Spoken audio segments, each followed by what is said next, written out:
Looks like he spends a lot of time in the gym. Please sit down, sit down, sit down. It's good to be back. It's good to be back.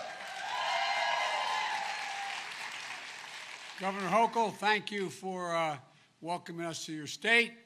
And she's helping New York lead the way in making things in America. And I mean making things in America, not importing them, making them, sending products out, bringing jobs back. And my friend, the Majority Leader, Chuck Schumer, can't be here today. I don't know what he's doing. He's just down there trying to settle a crisis. He's the best there is, man. I want to thank him for working so hard for the people of the state and for being such a great partner. Nobody's been a greater fight for women's rights in the Congress than Senator Kristen Gillibrand. God love her. I've been backing everything she's wanted to do for a long time. I tell you what, when she comes in and asks for something, it's easy to just say yes. Don't even start discussing it because you're just going to give in anyway. She's taken on the military and she's a game changer. And it's great to see Representative Jamal Bowman, lifelong educator, champion the next generation. And Republican Congressman Mike Lawler's here as well. Mike's on the other team, but you know what? Mike is the kind of guy that when I was in the Congress, they were the kind of Republican I was used to dealing with. But he's not one of these MAGA Republicans, which I'm going to talk a little bit about. I don't want to get him in trouble by saying anything nice about him or negative about him, but thanks for coming, Mike. Thanks for being here. This is the way we used to do it all the time. And I want to acknowledge all the state and local officials as well. The President, Belinda Miles, thanks for hosting us, and Madam President, my wife teaches full-time at a community college in Northern Virginia, and she's been teaching for a long time. She says two things. One, the community college is the best-kept secret in America. Well, they are. And two, equally as important, any state that out-educates us, any country that out-educates us is going to out-compete us. It's a simple proposition. This is a really important moment. There's a big debate going on in this country about protecting America's hard-earned reputation as the most trusted, reliable nation in the world, and about how we fix the long-term fiscal health of this nation. The debate is with enormous implications for the American economy and, quite frankly, for the world economy. And that's not hyperbole, for the world economy. It's important for the American people to know what's at stake. This isn't just a theoretical debate going on in Washington. The decisions we make are going to have real impact on real people's lives. And that's what I'm here to talk about today. So let me tell you a story about what's going on. There's a very extreme wing of the Republican Party, and the House of Representatives refer to themselves now. I've been calling them this for a while, but now they refer to themselves as the MAGA Republicans. And they've taken control of the House.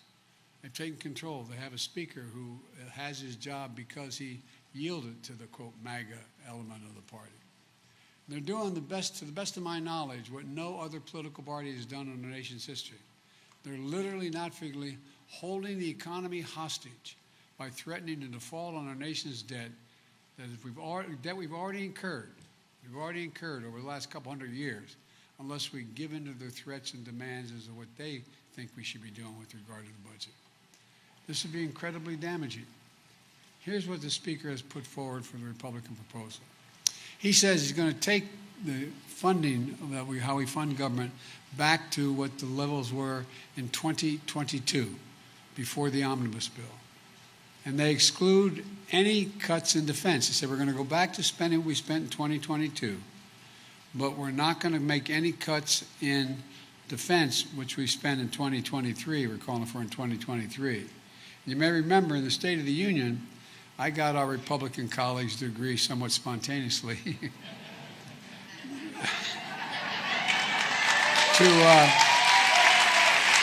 to protect Social Security and Medicare from any cuts. Remember I said, now let me get this straight.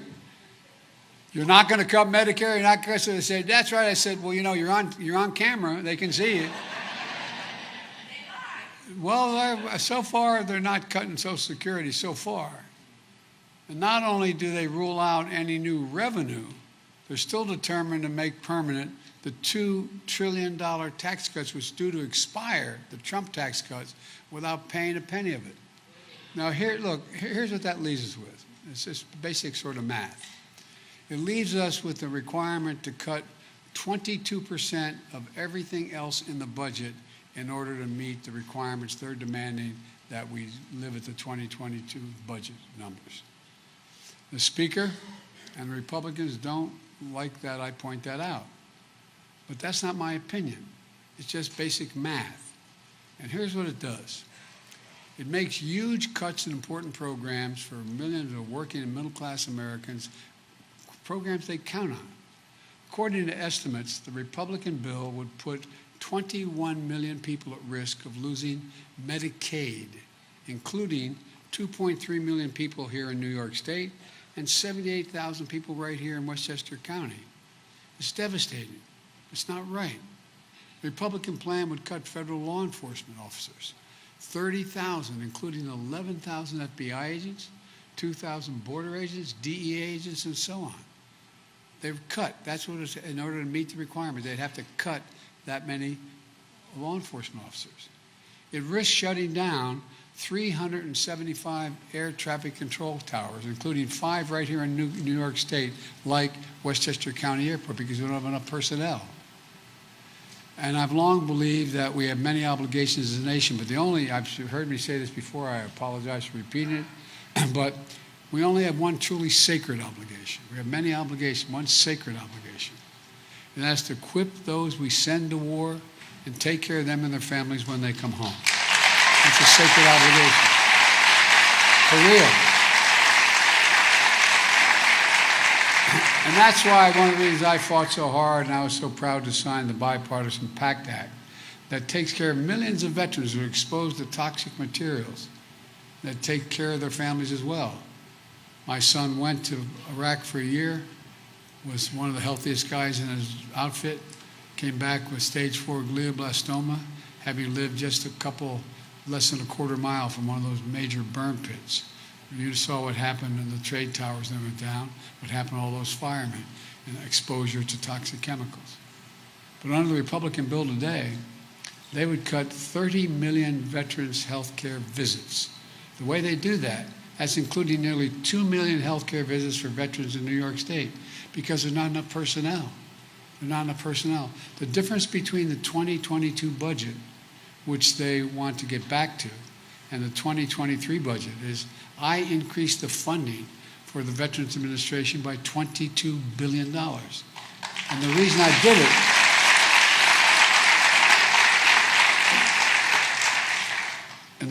did it, and probably some of you know of these folks, the number of, more veterans are committing suicide than are being killed in battle. And so they pick up the phone and they call the VA in their area. I need help. We'll come in 6 weeks. Come in and whatever. Well, we ended that. Now they want to go back to the levels where we cut those folks that now provide that kind of help. This amounts to a $22 billion cut in veterans' health care. Now they dispute this. They nowhere in their actual proposal are their exclusive protection for veterans. But they say it's unusual language we use with presidents these days. They say I'm lying when I say that. Well, the truth is, why do so many veterans groups, why have they spoken out in opposition to the Republican proposal? They're not all Democrats. They know what's going to happen. Folks, that's a game Republicans are playing. Anytime you single out the impact of their overall cuts, they tell you, no, it's not true. But they're wrong. They want to protect something. They would have written it down and say, we're protecting it. You can't cut this program. You can't cut it. So you can see it. Here's another example.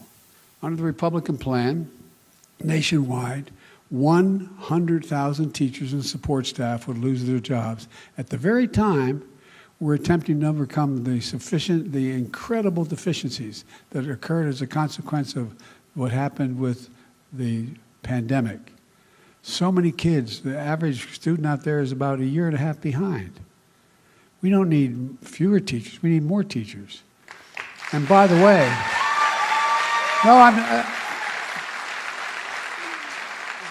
I'm not being solicitous. What we should be doing, and I'm proposing when I try to finish this job, and proposing that we, for example, If we start, instead of Head Start, which they want to cut 21,000 Head Start spots in this state alone, we should be sending, all the studies show that if we send, no matter what the background of a child, if we sent that child to a school at age 3, learning reading, writing, arithmetic, age 3 and 4 and 5, we end up increasing by 56% the chance they'll graduate from high school and go on beyond high school. But look, we're here at a community college. And by the way, this is one beautiful community college. No, it really is. The property here is made. And the consequences here would be severe. Here in New York, it would cut the maximum Pell Grant that millions of students use to get to community college by nearly $1,000. It would eliminate Pell Grants entirely for 5,000 New York students. And here at another devastating consequence they don't want you to know about. Moody's, not a Democratic outfit, a respected Wall Street analytical firm, said the Republican plan would cost the country 780,000 jobs. Yesterday, I brought the congressional leaders together at the White House to make sure America doesn't default on its debt, and for the first time in our history. And by the way, I know the speaker keeps saying, 93 days ago I said to Biden, I want to talk to him. And I said, fine. I said, you put down your budget, I'll put down mine. I laid mine down in detail on the 9th of March. He didn't put down his so-called budget. I don't know what you'd call it, his connecting the two items. He didn't do that until 5 days after he did it. I invited him to the White House. So folks, look, let's be clear. The debt we're talking about is accumulated over 200 years. The last administration alone, the last guy who served in this office for 4 years, increased the total national debt by 40% in just 4 years. Over the last decade, the single largest contribution to the debt, aside from the pandemic, were the Trump tax cuts skewed to the wealthy and large corporations for $2 trillion. I made it clear, America is not a deadbeat nation. We pay our bills. And I was pleased, but not surprised, by the Republican leader in the United States Senate, McConnell, who said after the meeting in the White House, and he went to the press, he said, the United States is not going to default. It never has, and it never will. We shouldn't even be talking about it. And folks, Republicans in Congress used to understand this. In fact, under the previous president, Republicans voted to avoid default 3 times. This is not your father's Republican Party, though. You know, here's what's happened if MAGA Republicans get their way. American defaults on our debt, higher interest rates for credit cards, car loans, mortgages, payments for Social Security, Medicare, our troops, veterans, could all be halted or delayed. According again to Moody's, 8 million Americans would lose their jobs, including 400,000 New Yorkers alone. Our economy would fall into recession, and our international reputation would be damaged in the extreme. We shouldn't even be having this situation, talking about this situation. As you know, I do an awful lot of foreign policy with my stint as a senator for all those years and then as vice president. And I've traveled the world. I've met with over 88 heads of state so far. They all are looking at me. Are you guys serious? No, I'm serious. Because if we default on our debt, the whole world is in trouble. This is a manufactured crisis. There's no question about America's ability to pay its bills. America has the strongest economy in the world, and we should be cutting spending and lowering the deficit without a needless crisis, in a responsible way. I believe in cutting spending and cutting the deficit. In my first 2 years in office, I'm the only president in history that's lowered the deficit in those 2 years by a record $1.7 trillion. $1.7 trillion. And the budget I proposed back in March would cut the deficit again by nearly $3 trillion in the decade ahead. For example, my budget cuts $30 billion in wasteful spending on tax subsidies to the gas and oil companies. They earned tax subsidies aren't all bad, but they earned $200 billion last year. Do they need a $30 billion subsidy? Well, look, it cuts wasteful spending for big pharma. We pay more for our prescription drugs than any nation in the world, any advanced nation in the world. You can get the exact same drug if you fly to Paris or London or to Germany, anywhere you've traveled, Canada, and then you pay here, you pay a lot more. On big pharma, we cut that spend by $200 billion by expanding the Medicare's power to negotiate prescription drug prices and making drug companies pay rebates when they raise prices faster than inflation. And we've already cut by $160 billion in savings the bill we passed last year, and it has three parts to it, by the way. One part didn't kick in until January 1. We said the price of insulin and other drugs, the price of insulin would be reduced to $35. Let me put it this way. How many of you know someone with type 1 or type 2 diabetes? And you know it's needed to keep, they need insulin to keep themselves alive or their children alive or in good health. Well, guess what? The price of insulin went from $400, $500, $600 a month down to $35 a month.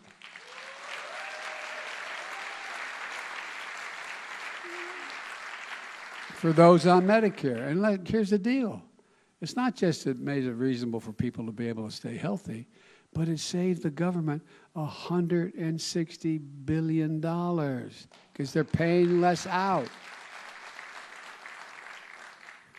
And by the way, the other cuts that are coming up because of what we did with regard to being able to negotiate with Medicare, it's estimated we're going to save another $200 billion. For example, any of you know someone who's on Medicare and also on a cancer drug? Well, guess what? They're paying right now sometimes $12,000, $14,000, $16,000 a year for the cancer drug. Well, beginning this next January, the most any senior is going to have to pay is $3,500 for all of their drugs. And beginning in 2025, they've paid no more than $2,000 for all their drugs. Well, by the way, that saves the government another $200 billion because you're not paying out for all the drugs come forward and they come at a reasonable price. My budget also cuts tax loopholes. Look, I don't have anything against Wall Street or hedge funds executive, but just pay your taxes, man. No, I'm serious. Hedge funds executive pay a lower tax rate than the middle-class worker who works for them. No one earning less than $400,000 is going to see a single penny in increase in their taxes under me. Not a single penny. They haven't yet, and they won't. If you're making more than $400,000, well, start to pay your fair share. Look, instead, we're making the biggest corporations begin to pay their fair share. I'm not talking about 70% tax rates. For example, at least pay something. Folks, let me ask you this. Does anyone think we have a fair tax system in America? No, I'm being deadly earnest. I'm not being a wise guy. In 2020, you got tired of hearing me say this. I pointed out there were 50 major corporations of the 55 of the Fortune 500 companies that paid zero in federal income tax after having made $40 billion in profits. $40 billion. So we instituted and got passed a corporate minimum tax of 15%. Well, guess what? Y'all are paying more than that. Just 15%. And it paid for everything we did. Look, I proposed a billionaire minimum tax. There are now went from about 760, I think the number was, to around 1,000 billionaires in America. Well, that's great. If you want to be a billionaire, you can make it. I'm not one of these guys that say you shouldn't be able to do that. And if you're a multimillionaire, I'm not trying to say that can't happen. But at least pay something. The average tax paid by the 1,000 billionaires in America, individually, the average tax paid is 8%, E-I-G-H-T, 8%. No billionaire should be paying a lower tax rate than a school teacher or a firefighter.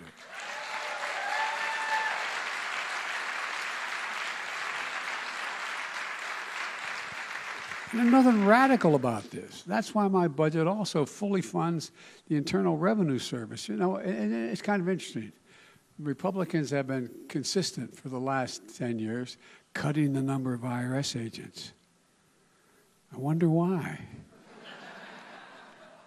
So we now have legislation that passed that's in our budget that says we're going to beef up the number of IRS agents to thoroughly look at the taxes of billionaires in America. According to the Congressional Budget Office, a bipartisan office, they estimate that just that alone would raise another $200 billion a year. Larry Summers, who's not what you call a wacko liberal out there, right? Former president of Harvard, he says it's more like...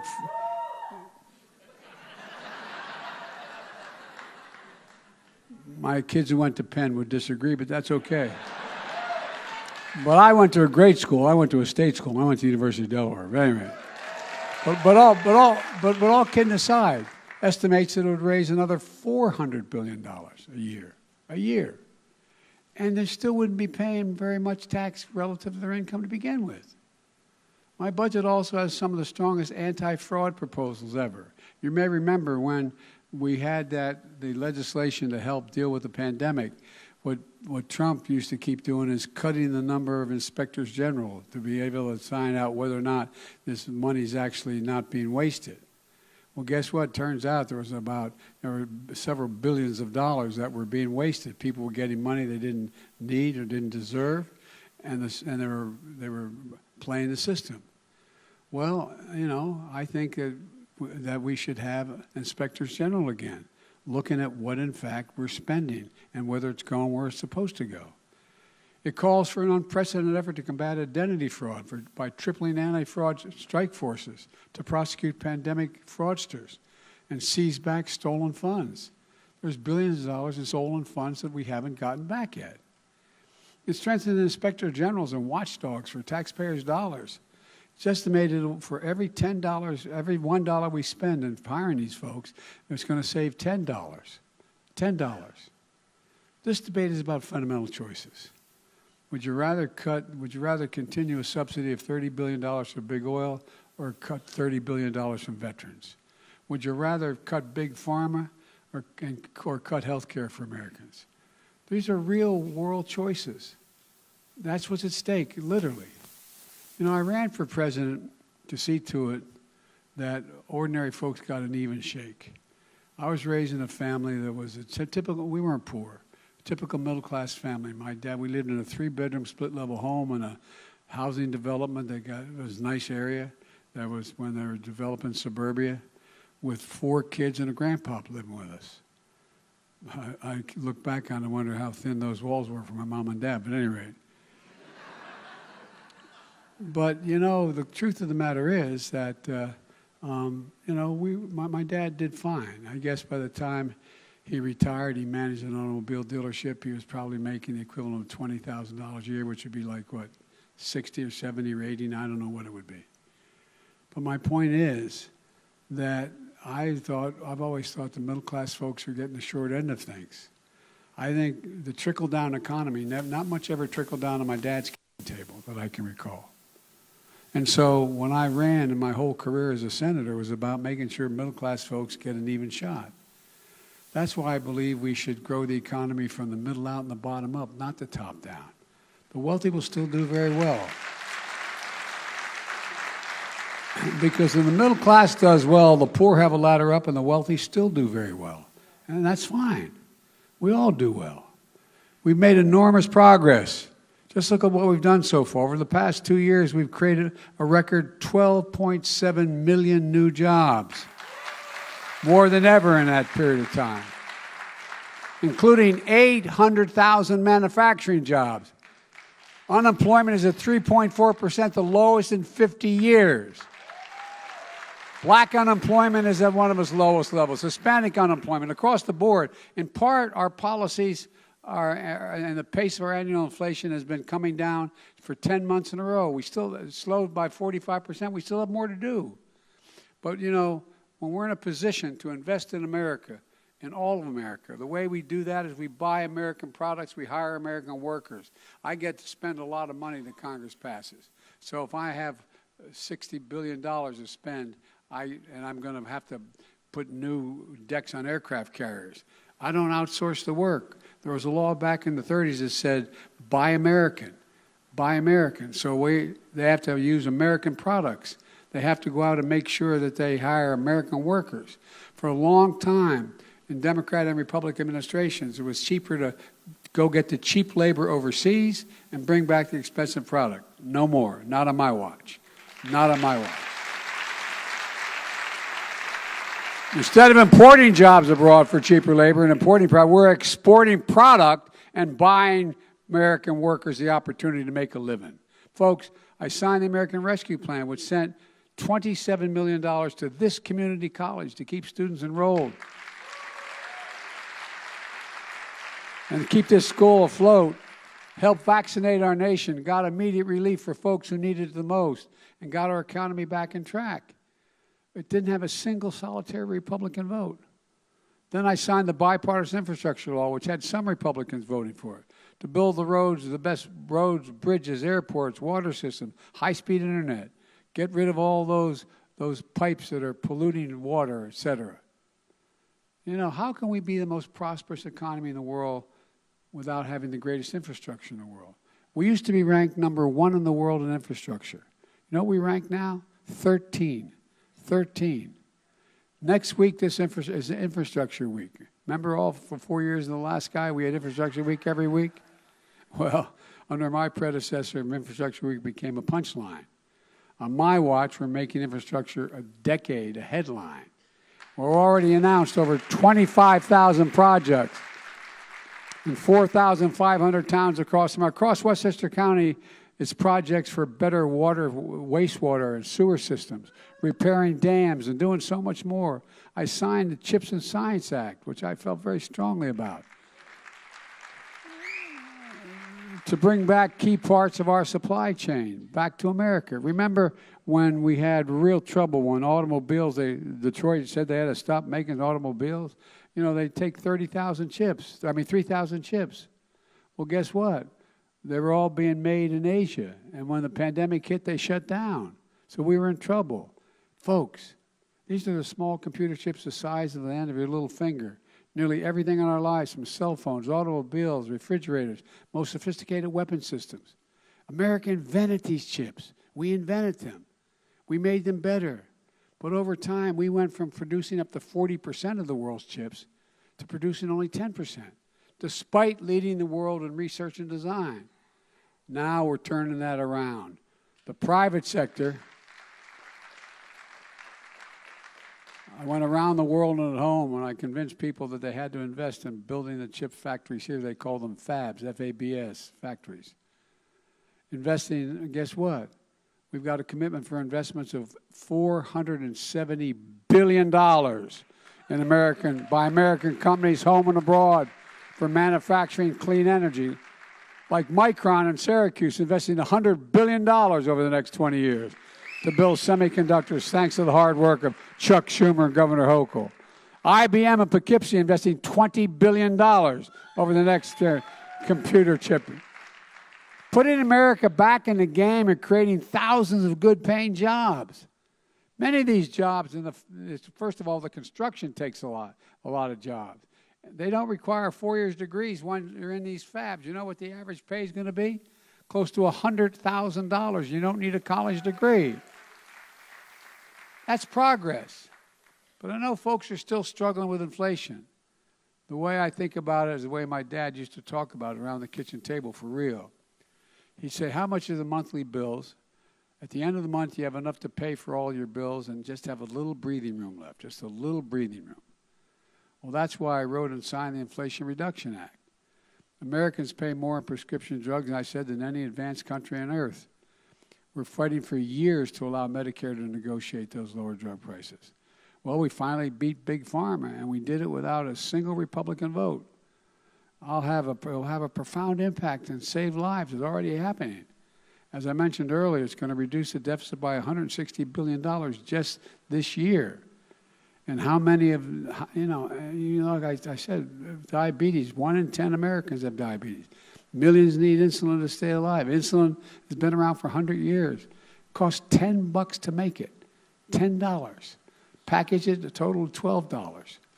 And they're paying hundreds of dollars, making record profits. Well, we capped it at $35, as I said. And we're going to make sure it's capped at $35 for everyone, not just those on Social Security. Because guess what? It saves the taxpayer money. The federal government doesn't have to write a check for $400. It writes a check for $35. Look, Inflation Reduction Act also makes the biggest investment in fighting climate change anywhere in the history of the world. And it's creating tens of thousands of jobs. It's a giant step towards saving the planet. Tax credit for consumers who weatherize their homes. Many of you have done it. Purchasing energy-efficient windows, doors, appliances, electric vehicles can save an average of $1,000 a year. Look, tax credits for states and businesses to deploy renewable energy, solar, wind, hydrogen, and more. Not a single Republican voted for it, this law. And now they want to get rid of it all. Why would they want to repeal a law that's creating American jobs and lowering costs for American families? Well, when we ever heard of a Republican opposing tax credits for businesses? Well, that's what they're doing this time. Take a look at the New York Times yesterday, what they wrote. I think it was the front page. Texas now is becoming one of the leading states in the nation in renewable energy. The number of wind farms they have, solar farms, and hydrogen. But now the Republicans want to get rid of this law and these tax credits. Well, why do you think that is? Because the fossil fuel industry wants to get rid of them. That's why. Even though they're creating jobs,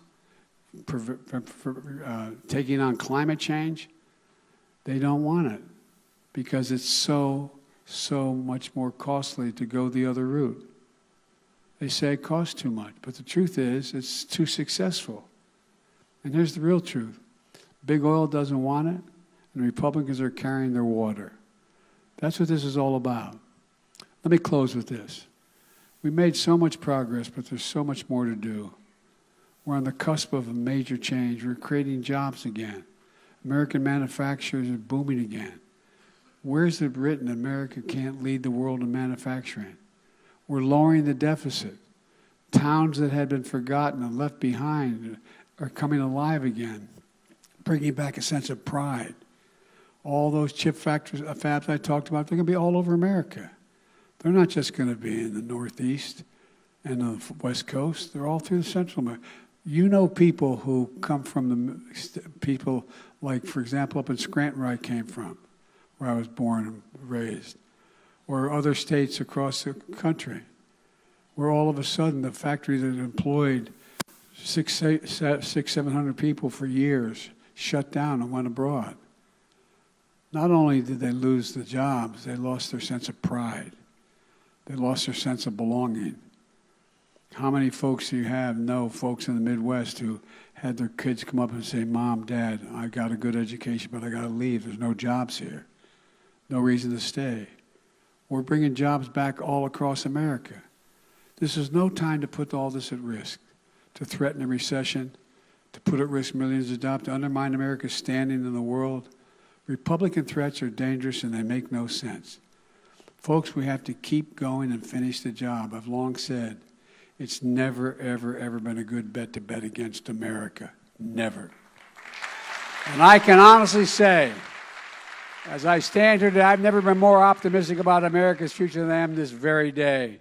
We just have to remember who in God's name we are. We're the United States of America. There is nothing beyond our capacity if we work together. God bless you all, and may God protect our troops. Thank you, thank you, thank you, thank you. We got to fight. We're going to win this fight. Thank you.